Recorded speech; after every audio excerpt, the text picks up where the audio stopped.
Hanggang ngayon ay marami pa ring intriga ang lumalabas sa nangyaring hiwalayan ng longtime celebrity couple na sina Sian Lim at Kim Chu. May 2 buwan na daw pala silang hiwalay ngunit nananatili silang tikom ang mga bibig at walang gustong umamin sa kanilang dalawa sa totoong dahilan ng kanilang hiwalayan. Kamakailan halatang galing daw sa pag-iyak si Kim Chu nang mag-host siya sa non-time show na Showtime. Kitang-kita daw na mugto ang mata ni Kim Chu kahit pa nakangiti ito. Sa nangyaring ito inulan ng comment si Sian sa social media at binatikos ng mga netizens nang kumalat ang balitang siya pa ang nakipaghiwalay kay Kim Chu.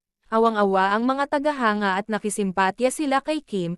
Anila marami pa siyang makikita at makikilala na mas higit pa kay Sian at mas deserving sa pagmamahal niya.